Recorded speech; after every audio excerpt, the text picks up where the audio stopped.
The theme of this convention this weekend is "The Constitution Still Matters." When our government is ordering us to buy something that we do not choose to buy, and when we are told that we ought to thank them for having forced things down our throats that we do not want, not only have we not been brought back from the brink, we have been pushed to the very precipice, and it is time to say enough.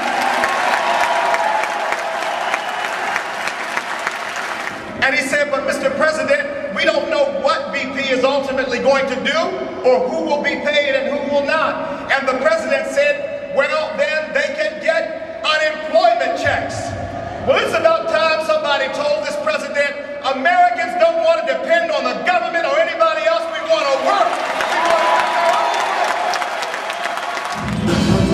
We want to change our country under the guise of making it fair.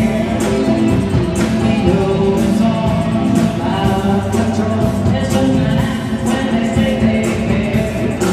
And the morning shots of fire. The battle has just begun.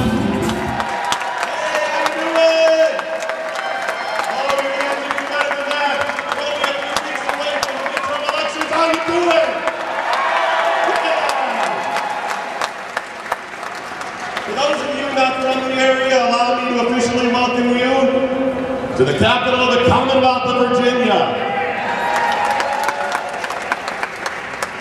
There was a guy born in Virginia by the name of James Madison. Maybe you've heard of him. He's known as the father of the Constitution. I started thinking as I came in today, what would James Madison be thinking today? Absolutely, the same things we are. I think he would be proud to see what has become of America, that it's grown so big. But I think he would be a little bit disturbed by this sign. The fact that we have to tell people that the Constitution still matters, that there are so many people blind, they don't realize that the Constitution does matter. Why does the Constitution matter? Make no mistake about it. Don't listen to the dirtbag nut jobs on the left that try to tell you it's some living document that needs to be changed every time someone gets some crackpot idea. It's not. The reason it matters is the Constitution is the single line in the sand for all of the world that has protected freedom and prosperity for hundreds of years. That is the line in the sand.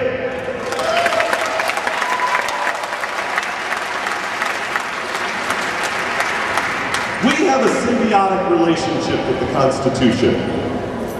It protects our God-granted freedoms. It protects them from who?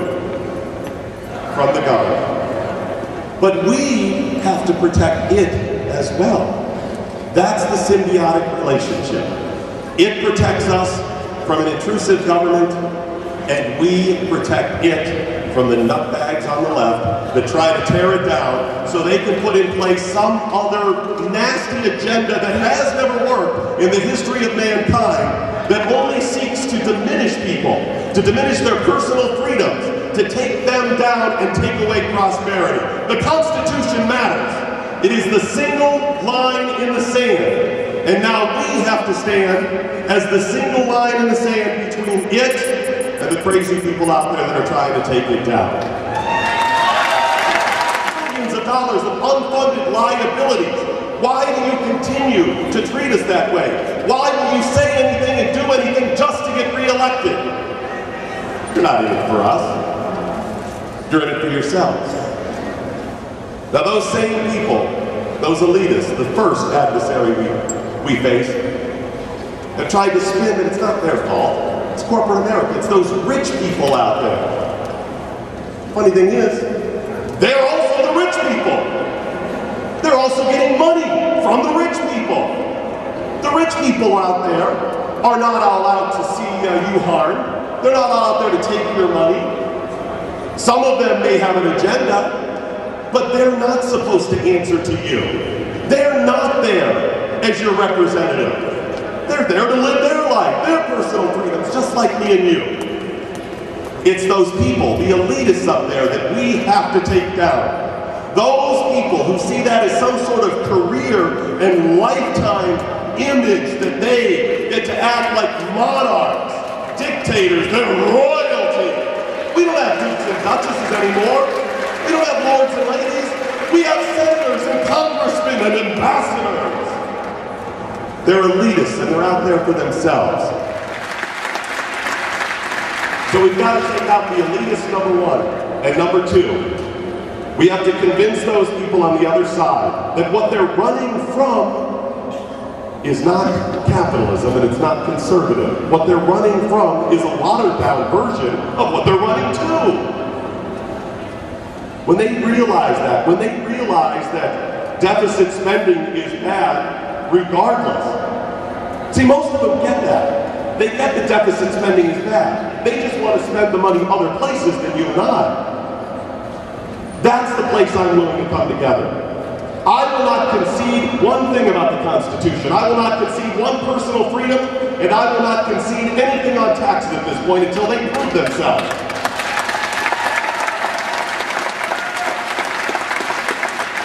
But I can't compromise with the left on spending. Instead of battling where we spend right now, how about we all come together and use a little bit of common sense that says, we can't spend what we don't have, or we are on a path to destruction. They like to muddy the waters and tell you, you know what? It's about macroeconomics, it's about the global market, and you've got to privet the overflux of the interest rate when it flows in from the bottom side of it. I don't even know any of that. America wasn't founded on that. America was founded on citizen representatives, people that know how to run their own life and use that same logic when it comes to government. You know if you continue to spend what you don't have, where are you going to end up? Bankrupt. Exactly. Well, now they're lining up against our segregation. So our values and our hearts we must distill. That it shouldn't feel at all an obligation to preserve our shining city on the hill. There's no brighter light to shine when your freedom's on the line. In God we trust are not just words upon a bill. Raise your lamp high up, illuminate her still. Our city